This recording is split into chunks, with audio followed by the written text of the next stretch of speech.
brings news of growing dangers that threaten everything we cherish and value. Terrorists and extremists have gathered strength and spread to every region of the planet. Rogue regimes represented in this body not only support terrorists, but threaten other nations and their own people with the most destructive weapons known to humanity. Authority and authoritarian powers seek to collapse the values, the systems, and alliances that prevented conflict and tilted the world toward freedom since World War II.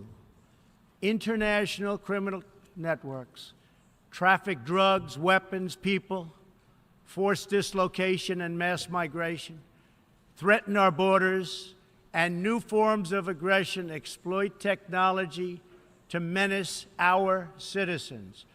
To put it simply, we meet at a time of both immense promise and great peril. It is entirely up to us whether we lift the world to new heights or let it fall into a valley of disrepair.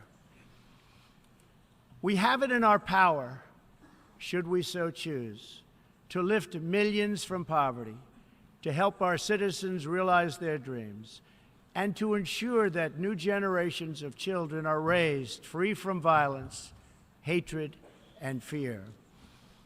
This institution was founded in the aftermath of 2 world wars to help shape this better future. It was based on the vision that diverse nations could cooperate to protect their sovereignty, preserve their security, and promote their prosperity. It was in the same period, exactly 70 years ago, that the United States developed the Marshall Plan to help restore Europe. Those 3 beautiful pillars, they're pillars of peace, sovereignty, security, and prosperity. The Marshall Plan was built on the noble idea that the whole world is safer when nations are strong, independent, and free.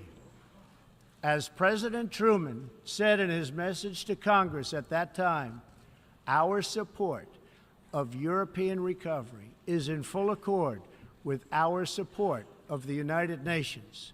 The success of the United Nations depends upon the independent strength of its members. To overcome the perils of the present and to achieve the promise of the future, we must begin with the wisdom of the past. Our success depends on a coalition of strong and independent nations that embrace their sovereignty to promote security, prosperity, and peace for themselves and for the world.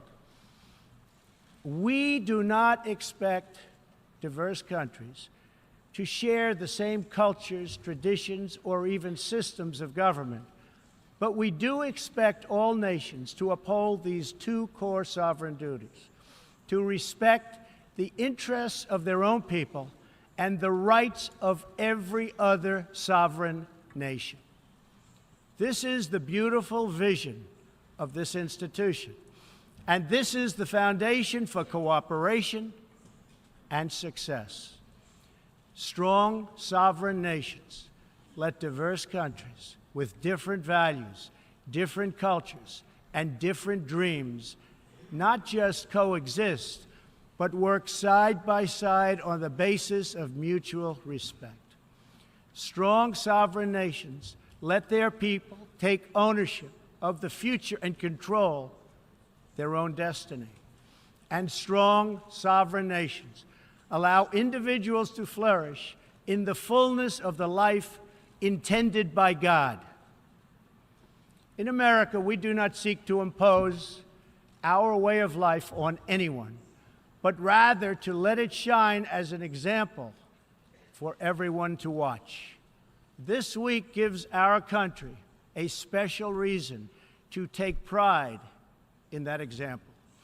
We are celebrating the 230th anniversary of our beloved Constitution, the oldest Constitution still in use in the world today. This timeless document has been the foundation of peace, prosperity, and freedom for the Americans, and for countless millions around the globe whose own countries have found inspiration in its respect for human nature, human dignity, and the rule of law. The greatest in the United States Constitution is its first three beautiful words. They are, "We the people." Generations of Americans have sacrificed to maintain the promise of those words, the promise of our country and of our great history. In America, the people govern, the people rule, and the people are sovereign. I was elected not to take power, but to give power to the American people where it belongs. In foreign affairs, we are renewing this founding principle of sovereignty. Our government's first duty is to its people, to our citizens, to serve their needs, to ensure their safety, to preserve their rights, and to defend their values. As President of the United States, I will always put America first, just like you, as the leaders of your countries, will always and should always put your countries first.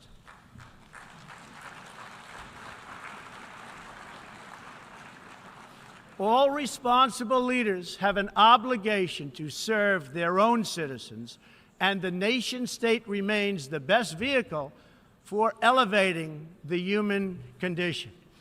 But making a better life for our people also requires us to work together in close harmony and unity to create a more safe and peaceful future for all people. The United States will forever be a great friend to the world, and especially to its allies.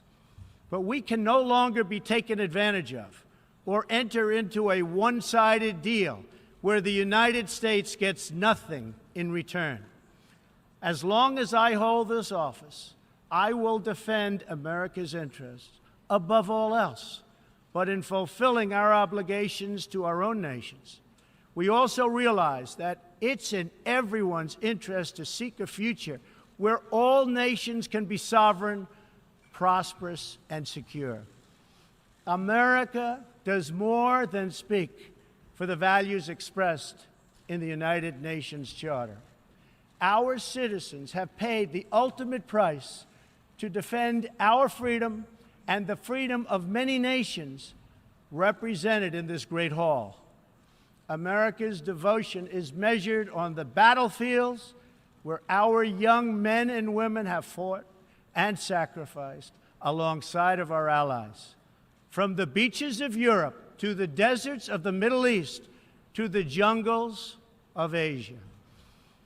It is an eternal credit to the American character that even after we and our allies emerged victorious from the bloodiest war in history, we did not seek territorial expansion or attempt to oppose and impose our way of life on others.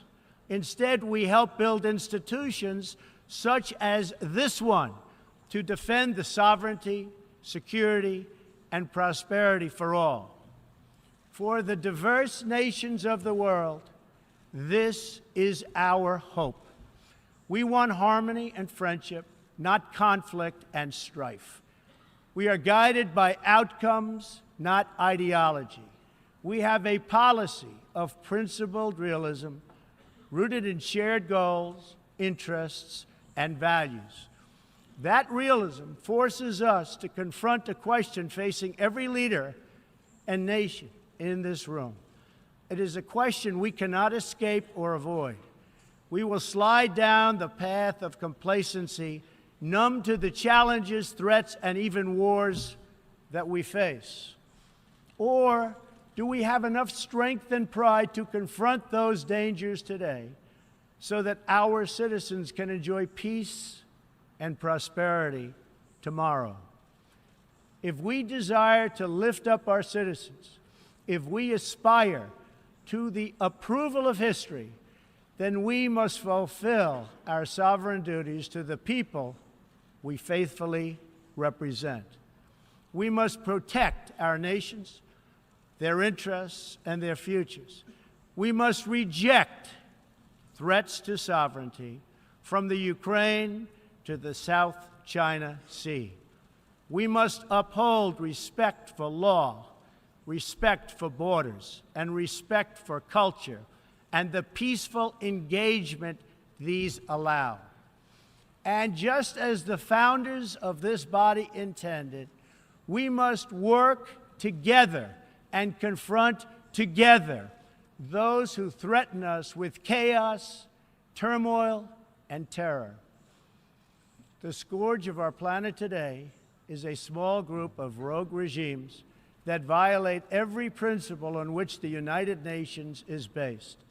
They respect neither their own citizens nor the sovereign rights of their countries.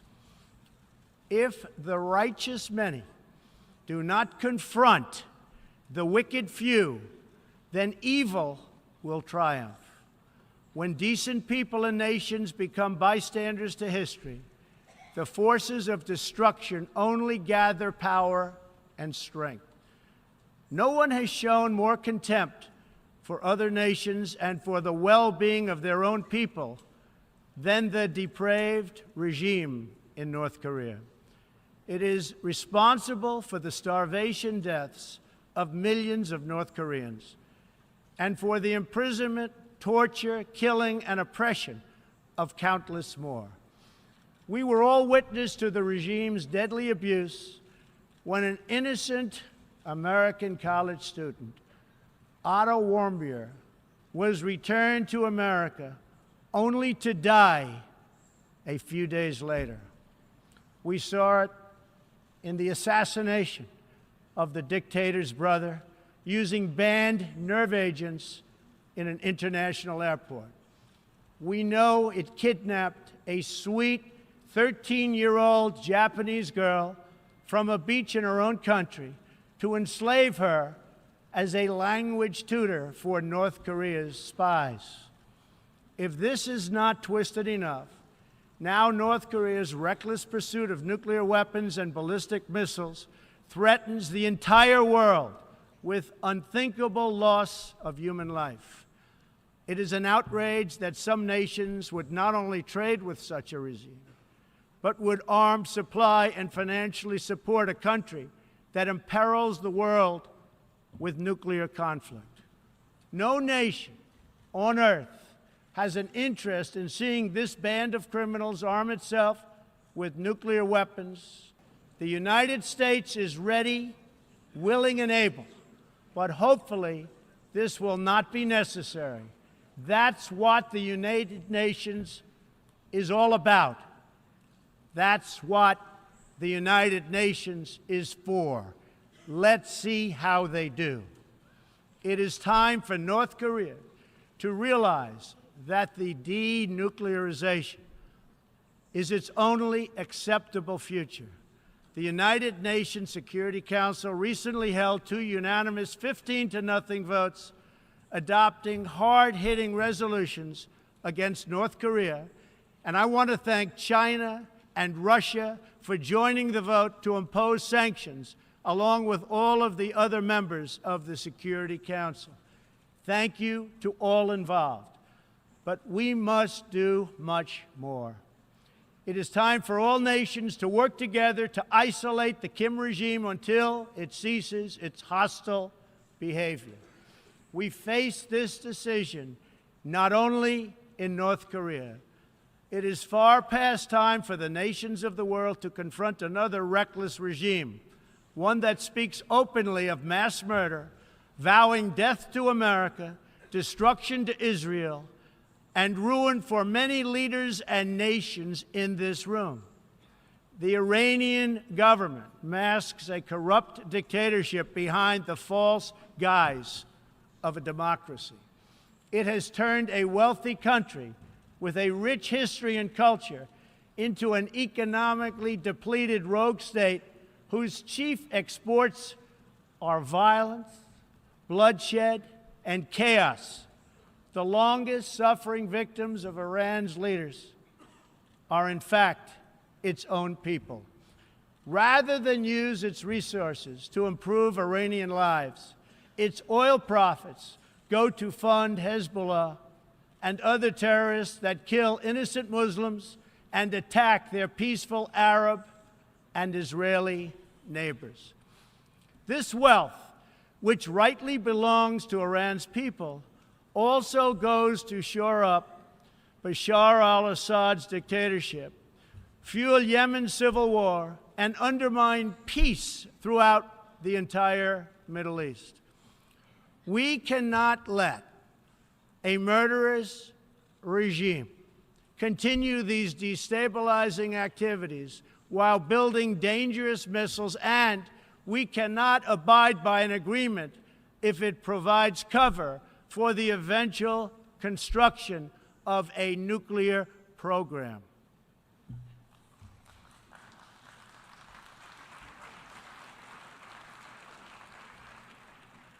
The Iran deal was one of the worst and most one-sided transactions the United States has ever entered into. Frankly, that deal is an embarrassment to the United States, and I don't think you've heard the last of it, believe me. It is time for the entire world to join us in demanding that Iran's government end its pursuit of death and destruction. It is time for the regime to free all Americans and citizens of other nations that they have unjustly detained. And above all, Iran's government must stop supporting terrorists, begin serving its own people, and respect the sovereign rights of its neighbors. The entire world understands that the good people of Iran want change. And other than the vast military power of the United States, that Iran's people are what their leaders fear the most. This is what causes the regime to restrict internet access, tear down satellite dishes, shoot unarmed student protesters, and imprison political reformers. Oppressive regimes cannot endure forever, and the day will come when the people will face a choice. Will they continue down the path of poverty, bloodshed, and terror, or will the Iranian people return to the nation's proud roots as a center of civilization, culture, and wealth, where their people can be happy and prosperous once again? The Iranian regime's support for terror is in stark contrast to the recent commitments of many of its neighbors to fight terrorism and halt its financing. In Saudi Arabia early last year, I was greatly honored to address the leaders of more than 50 Arab and Muslim nations. We agreed that all responsible nations must work together to confront terrorists and the Islamic extremism that inspires them. We will stop radical Islamic terrorism because we cannot allow it to tear up our nation and indeed to tear up the entire world.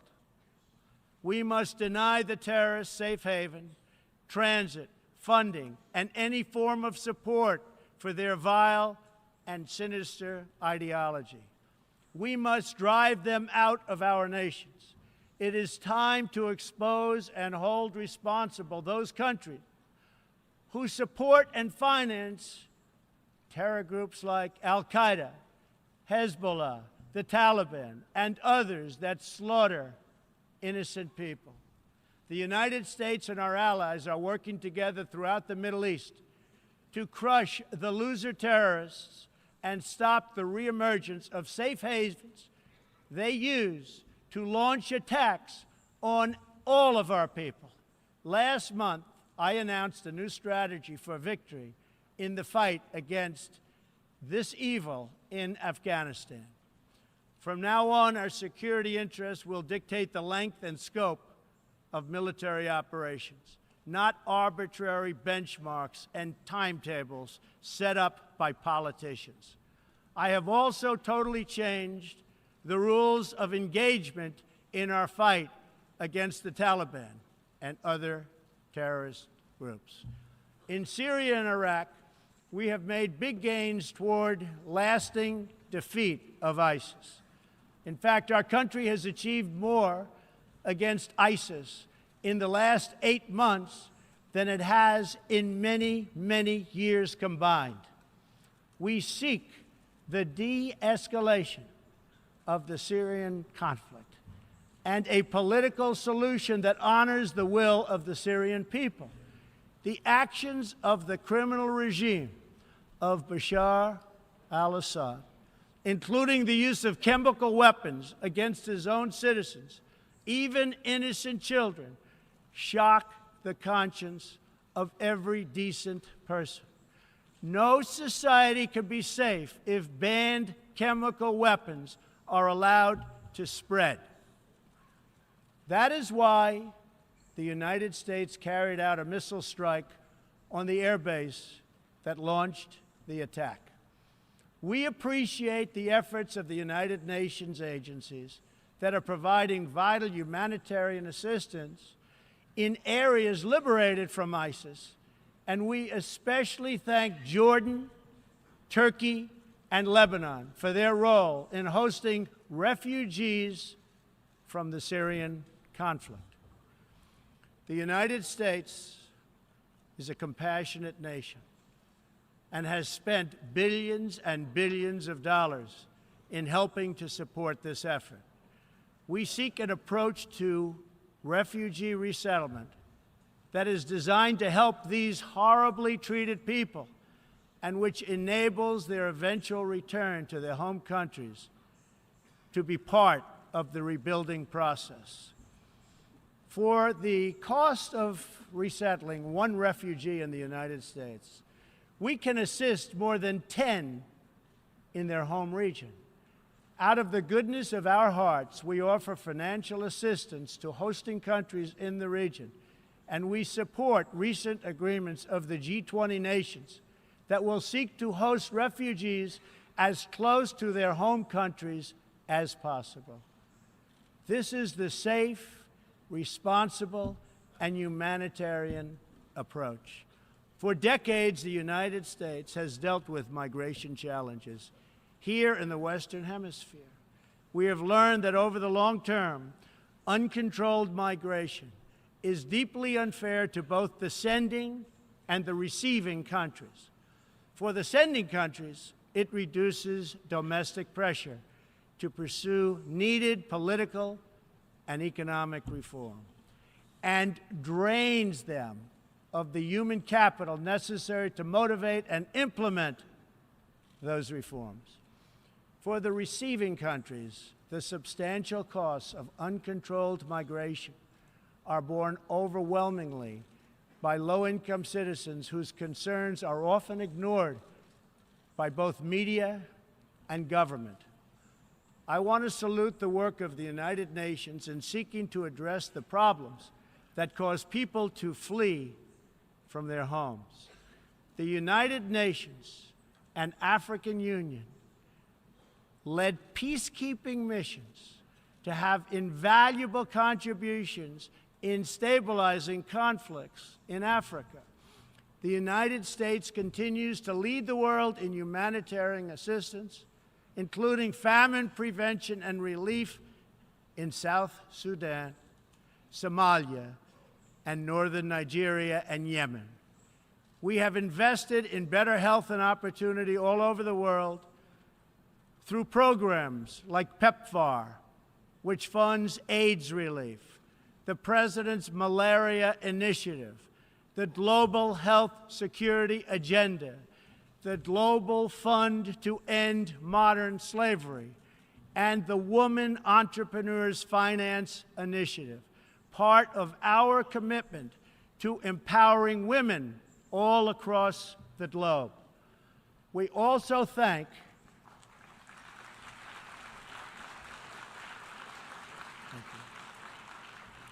We also thank the Secretary General for recognizing that the United Nations must reform if it is to be an effective partner in confronting threats to sovereignty, security, and prosperity. Too often, the focus of this organization has not been on results, but on bureaucracy and process. In some cases, states that seek to subvert this institution's noble aims have hijacked the very systems that are supposed to advance them. For example, it is a massive source of embarrassment to the United Nations that some governments with egregious human rights records sit on the UN Human Rights Council. The United States is one out of 193 countries in the United Nations, and yet we pay 22% of the entire budget and more. In fact, we pay far more than anybody realizes. The United States bears an unfair cost burden, but to be fair, if it could actually accomplish all of its stated goals, especially the goal of peace, this investment would easily be well worth it. Major portions of the world are in conflict, and some, in fact, are going to hell. But the powerful people in this room, under the guidance and auspices of the United Nations, can solve many of these vicious and complex problems. The American people hope that one day soon the United Nations can be a much more accountable and effective advocate for human dignity and freedom around the world. In the meantime, we believe that no nation should have to bear a disproportionate share of the burden, militarily or financially. Nations of the world must take a greater role in promoting secure and prosperous societies in their own regions. That is why in the Western Hemisphere, the United States has stood against the corrupt, destabilizing regime in Cuba and embraced the enduring dream of the Cuban people to live in freedom. My administration recently announced that we will not lift sanctions on the Cuban government until it makes fundamental reforms. We have also imposed tough, calibrated sanctions on the socialist Maduro regime in Venezuela, which has brought a once thriving nation to the brink of total collapse. The socialist dictatorship of Nicolas Maduro has inflicted terrible pain and suffering on the good people of that country. This corrupt regime destroyed a prosperous nation by imposing a failed ideology that has produced poverty and misery everywhere it has been tried. To make matters worse, Maduro has defied his own people, stealing power from their elected representatives to preserve his disastrous rule. The Venezuelan people are starving, and their country is collapsing. Their democratic institutions are being destroyed. This situation is completely unacceptable, and we cannot stand by and watch. As a responsible neighbor and friend, we and all others have a goal. That goal is to help them regain their freedom, recover their country, and restore their democracy. I would like to thank leaders in this room for condemning the regime and providing vital support to the Venezuelan people. The United States has taken important steps to hold the regime accountable. We are prepared to take further action if the government of Venezuela persists on its path to impose authoritarian rule on the Venezuelan people. We are fortunate to have incredibly strong and healthy trade relationships with many of the Latin American countries gathered here today. Our economic bond forms a critical foundation for advancing peace and prosperity for all of our people and all of our neighbors. I ask every country represented here today to be prepared to do more to address this very real crisis. We call for the full restoration of democracy and political freedoms in Venezuela.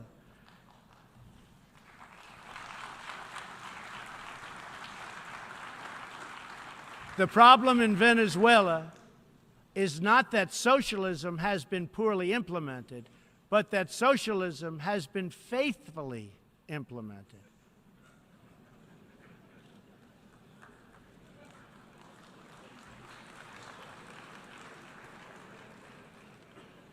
From the Soviet Union to Cuba to Venezuela, wherever true socialism or communism has been adopted, it has delivered anguish and devastation and failure. Those who preach the tenets of these discredited ideologies only contribute to the continued suffering of the people who live under these cruel systems. America stands with every person living under a brutal regime.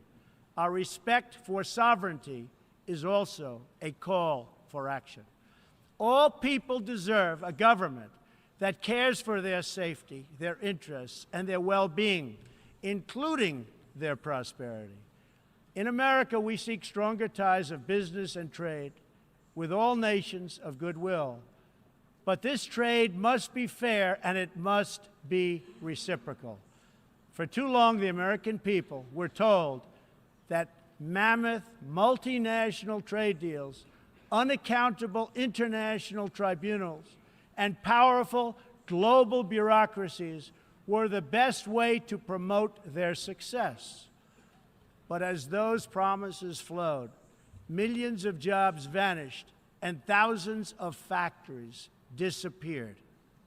Others gamed the system and broke the rules.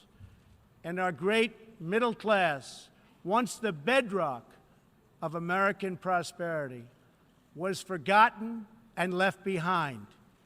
But they are forgotten no more, and they will never be forgotten again. While America will pursue cooperation and commerce with other nations, we are renewing our commitment to the first duty of every government, the duty of our citizens. This bond is the source of America's strength and that of every responsible nation represented here today. If this organization is to have any hope of successfully confronting the challenges before us, it will depend, as President Truman said some 70 years ago, on the independent strength of its members. If we are to embrace the opportunities of the future and overcome the present dangers together, there can be no substitute for strong, sovereign, and independent nations. Nations that are rooted in their histories and invested in their destinies. Nations that seek allies to befriend, not enemies to conquer. And most important of all, nations that are home to patriots, to men and women who are willing to sacrifice for their countries, their fellow citizens, and for all that is best in the human spirit. In remembering the great victory that led to this body's founding, we must never forget that those heroes who fought against evil also fought for the nations that they loved. Patriotism led the Poles to die to save Poland, the French to fight for a free France, and the Brits to stand strong for Britain. Today, if we do not invest ourselves, our hearts and our minds in our nations, if we will not build strong families, safe communities, and healthy societies for ourselves, no one can do it for us. We cannot wait for someone else. for faraway countries or far-off bureaucracies. We can't do it. We must solve our problems to build our prosperity, to secure our future, or we will build vulnerable to decay, domination, and defeat. The true question for the United Nations today, for people all over the world who hope for better lives for themselves and their children, is a basic one. Are we still patriots? Do we love our nations enough to protect their sovereignty and to take ownership of their futures? Do we revere them enough to defend their interests, preserve their cultures, and ensure a peaceful world for their citizens? One of the greatest American patriots, John Adams, wrote that the American Revolution was effected before the war commenced. The revolution was in the minds and hearts of the people. That was the moment when America awoke, when we looked around and understood that we were a nation. We realized who we were, what we valued, and what we would give our lives to defend. From its very first moments, the American story is the story of what is possible when people take ownership of their future. The United States of America has been among the greatest forces for good in the history of the world, and the greatest defenders of sovereignty, security, and prosperity for all. Now we are calling for a great reawakening of nations, for the revival of their spirits, their pride, their people, and their patriotism. History is asking us whether we are up to the task. Our answer will be a renewal of will, a rediscovery of resolve, and a rebirth of devotion we need to defeat the enemies of humanity and unlock the potential of life itself. Our hope is a word and world of proud, independent nations that embrace their duties, seek friendship, respect others, and make common cause in the greatest shared interest of all, a future of dignity and peace for the people of this wonderful earth.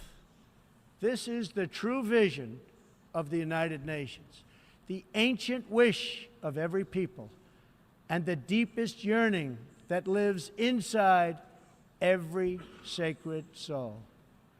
So let this be our mission, and let this be our message to the world. We will fight together, sacrifice together, and stand together for peace, for freedom, for justice, for family, for humanity, and for the Almighty God who made us all. Thank you. God bless you. God bless the nations of the world, and God bless the United States of America. Thank you very much.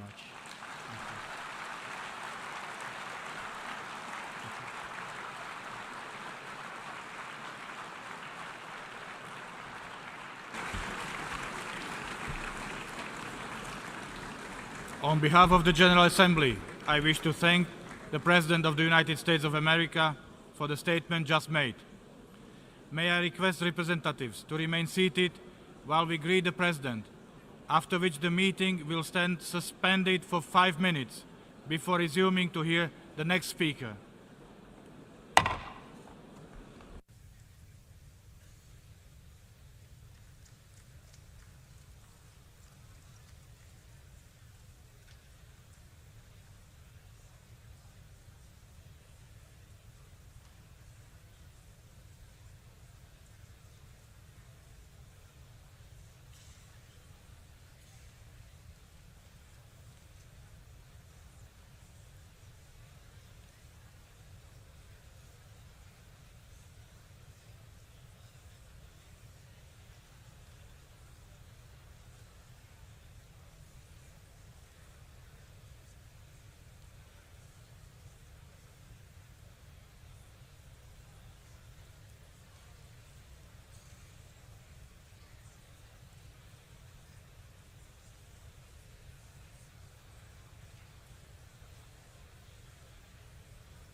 मतलब big basket 10 minutes मतलब big basket. The Assembly will hear an address by His Excellency Joseph R. Biden Jr., President of the United States of America. I request protocol to escort His Excellency and invite him to address the Assembly.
My fellow leaders, today is the fourth time I've had the great honor of speaking to this assembly as President of the United States.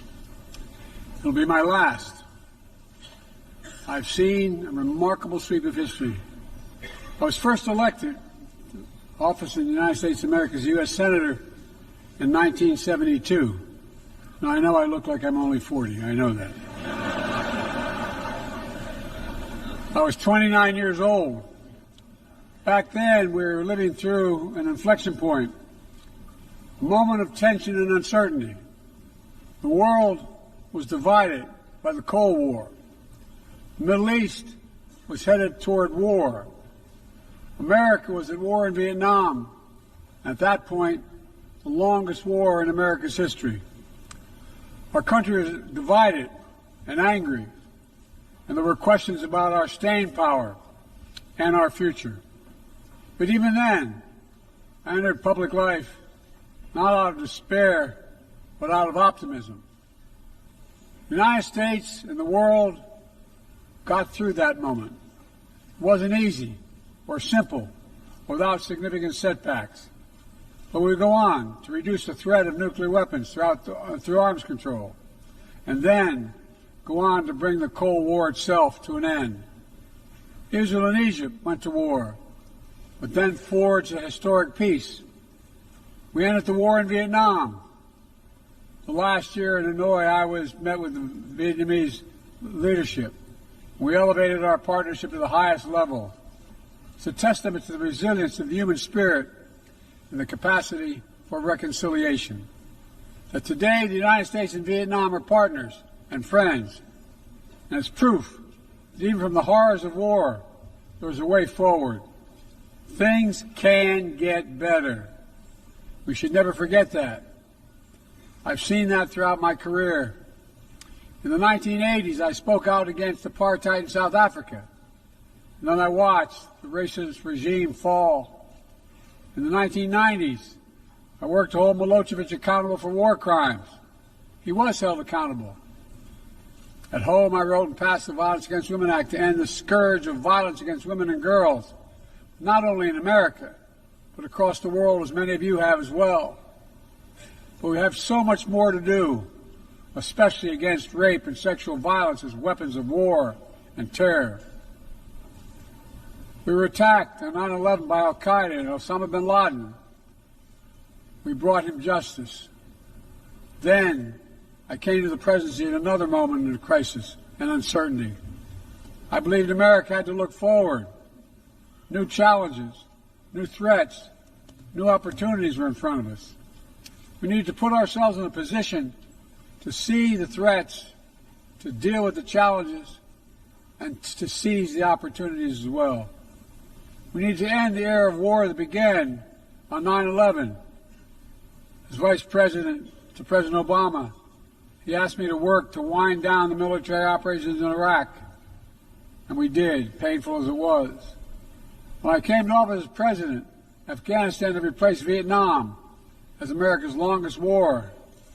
I was determined to end it, and I did. It was a hard decision, but the right decision. 4 American presidents had faced that decision, but I was determined not to leave it to the 5th. It was a decision accompanied by tragedy. 13 brave Americans lost their lives, along with hundreds of Afghans in a suicide bomb. I think those lost lives, I think of them every day. I think of all the 2,461 U.S. military deaths over a long 20 years of that war. 20,744 American servicemen wounded in action. I think of their service, their sacrifice, and their heroism. I know other countries lost their own men and women fighting alongside us. We honor their sacrifices as well.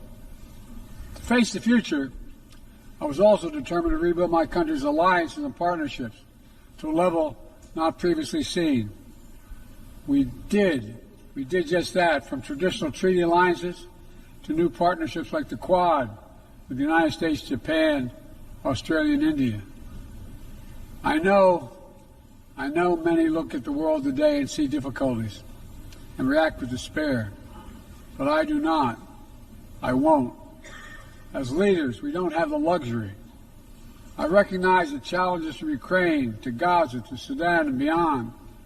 War, hunger, terrorism, brutality, record displacement of people, the climate crisis, democracy at risk, strains within our societies, the promise of artificial intelligence and its significant risk.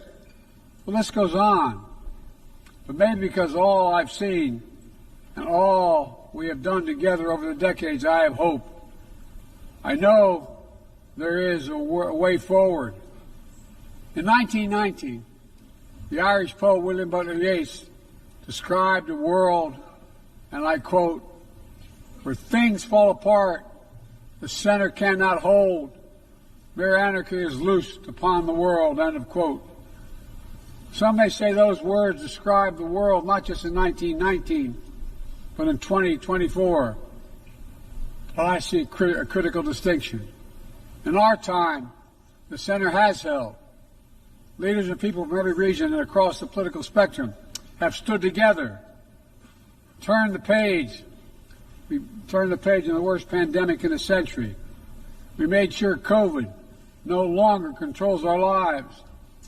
We defended the UN Charter and ensured the survival of Ukraine as a free nation. My country made the largest investment in climate, clean energy, ever anywhere in history. There will always be forces that pull our countries apart and the world apart.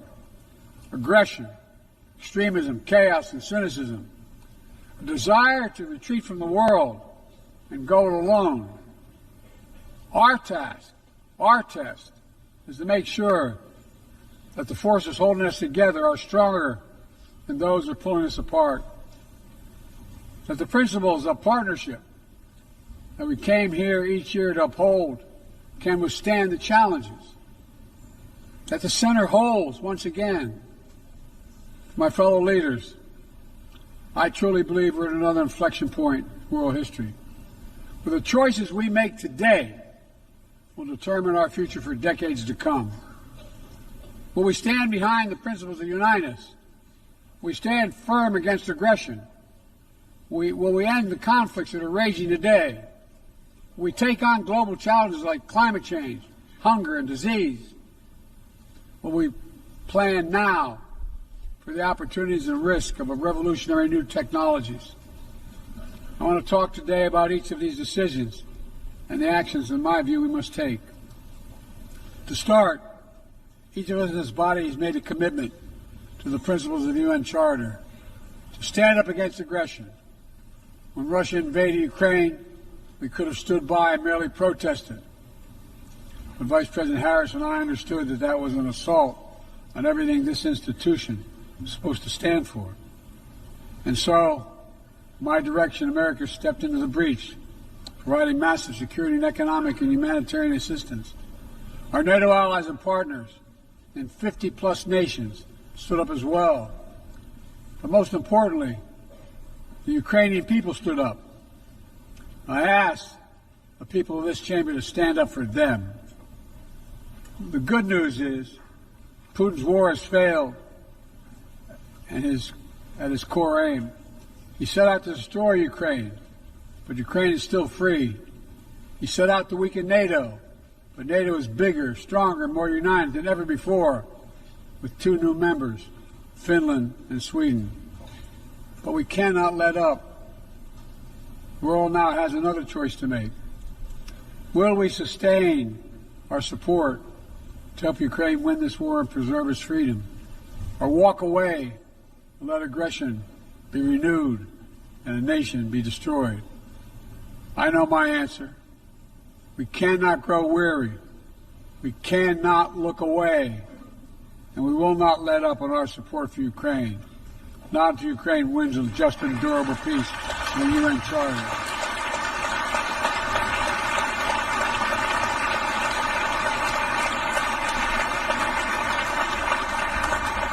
We also need to uphold our principles as we seek to responsibly manage the competition with China so it does not veer into conflict.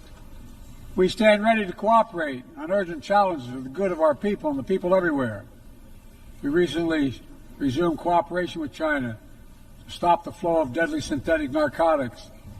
I appreciate the collaboration. It matters for the people of my country and many others around the world.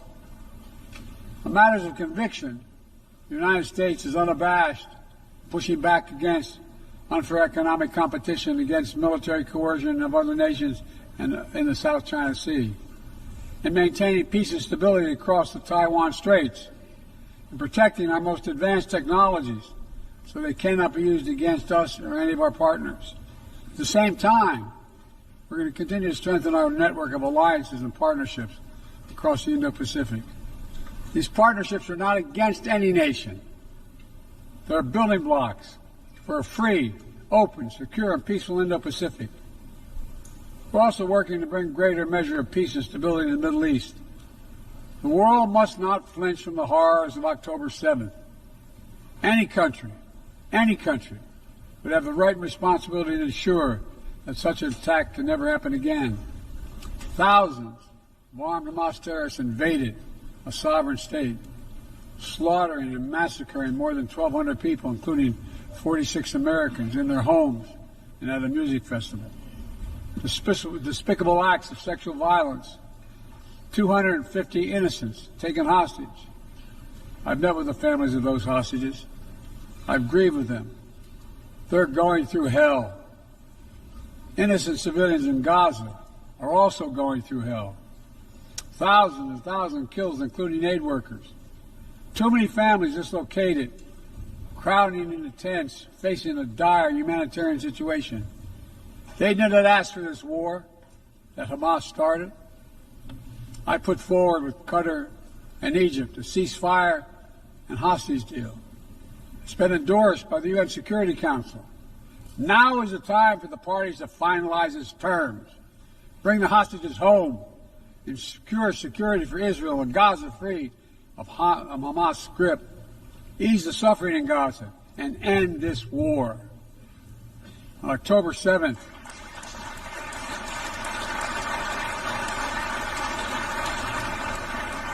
since October 7th, we've also been determined to prevent a wider war that engulfs the entire region.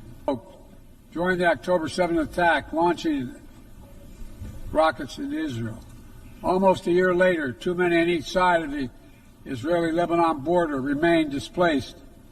Full-scale war is not in anyone's interest. Even if the situation has escalated, a diplomatic solution is still possible. In fact, it remains the only path to lasting security to allow the residents from both countries to return to their homes and the border safely. And that's what we're working tirelessly to achieve. As we look ahead, we must also address the rise of violence against innocent Palestinians on the West Bank and set the conditions for a better future, including a two-state solution where the world where Israel enjoys security and peace and full recognition and normalized relations with all its neighbors, where Palestinians live in security, dignity, and self-determination in a state of their own.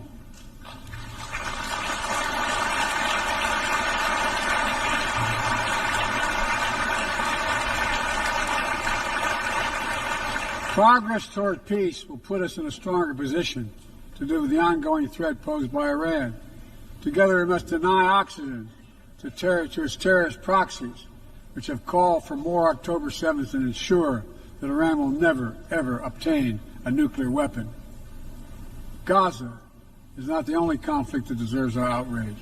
In Sudan, a bloody civil war unleashed one of the world's worst humanitarian crises. 8 million on the brink of famine. Hundreds of thousands already there. Atrocities in Darfur and elsewhere. The United States has led the world in providing humanitarian aid to Sudan, and with our partners, we've led diplomatic talks to try to silence the guns and avert a wider famine. The world needs to stop arming the generals, to speak with one voice and tell them, stop tearing your country apart, stop blocking aid to the Sudanese people, end this war now.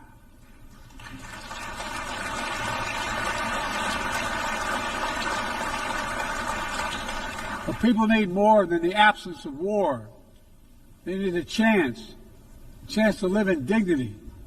They need to be protected from the ravages of climate change, hunger, and disease. Our administration has invested over $150 billion to make progress and other sustainable development goals. It includes $20 billion for food security, over $50 billion for global health. We've mobilized billions more in private sector investment. We've taken the most ambitious climate action in history. We've moved to rejoin the Paris Agreement on day one. And today, my country is finally on track to cut emissions in half by 2030. On track to honor my pledge to quadruple climate financing to developing nations with $11 billion thus far this year. We've rejoined the World Health Organization, donated 700 million doses of COVID vaccine to 117 countries. We must now move quickly to face Mpox outbreak in Africa. We're prepared to commit $500 million to help African countries prevent and respond to Mpox and to donate 1 million doses of Mpox vaccine now.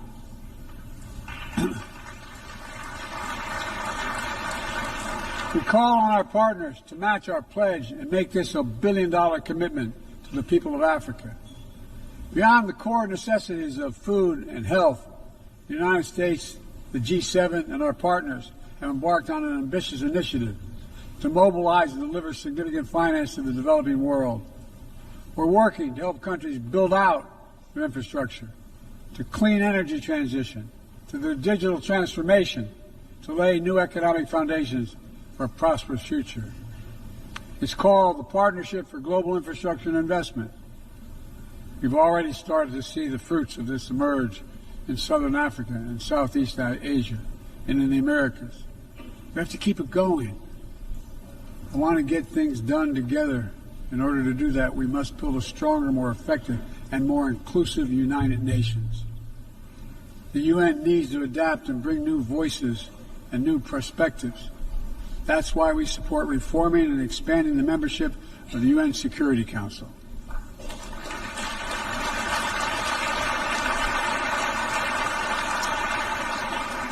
My UN ambassador just laid out our detailed vision to reflect today's world, not yesterday's. It's time to move forward. The Security Council, like the UN itself, needs to go back to the job of making peace, of brokering deals to end wars and suffering. And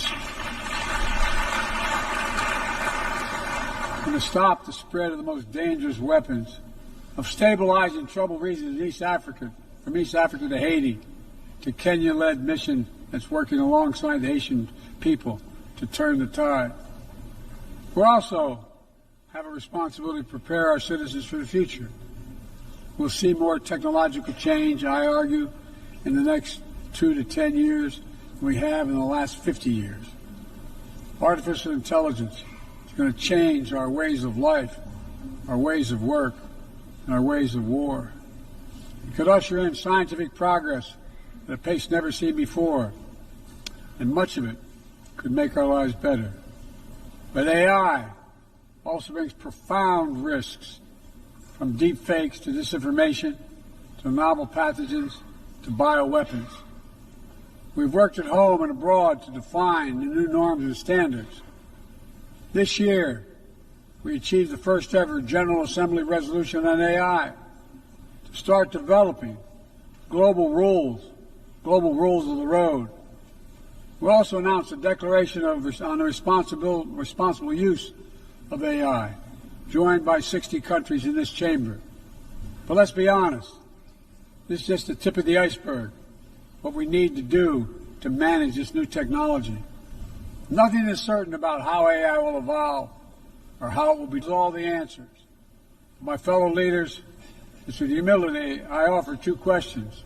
First, how do we as an international community govern AI?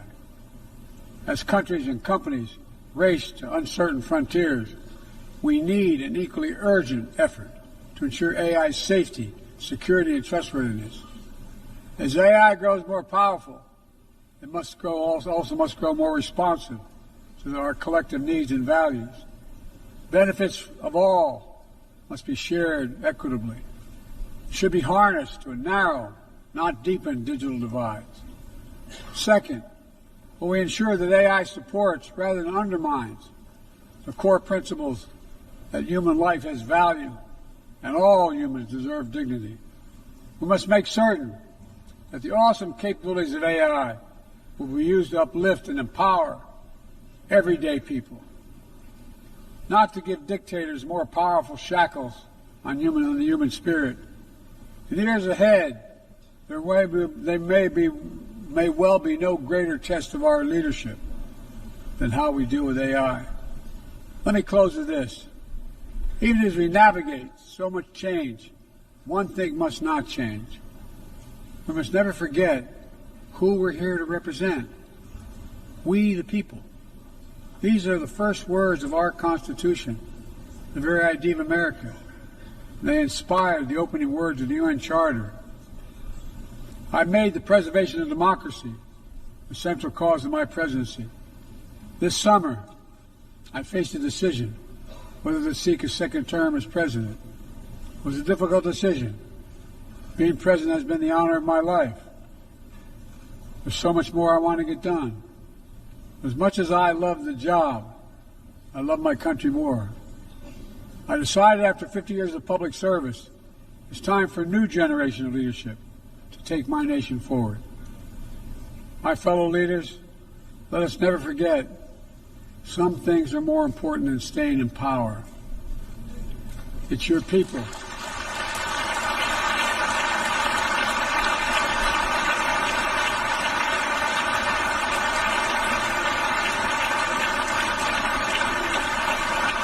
It's your people that matter the most. Never forget, we are here to serve the people, not the other way around. Because the future will be won by those who unleash the full potential of their people, to breathe free, to think freely, to innovate, to educate, to live and love openly without fear. That's the soul of democracy. It does not belong to any one country. I've seen it all around the world, in the brave men and women who ended apartheid, brought down the Berlin Wall, fight today for freedom and justice and dignity. We saw it, that universal yearning for rights and freedom in Venezuela, where millions cast their vote for change that hadn't been recognized. But it can't be denied. The world knows the truth. We saw in Uganda LGBT activists demanding safety and recognition of their common humanity. We've seen citizens across the world peacefully choosing their future. From Ghana to India to South Korea, nations representing 1/4 of humanity who will hold elections this year alone. It's remarkable, the power of we the people, that makes me more optimistic about the future than I've ever been. Since I was first elected to the United States Senate,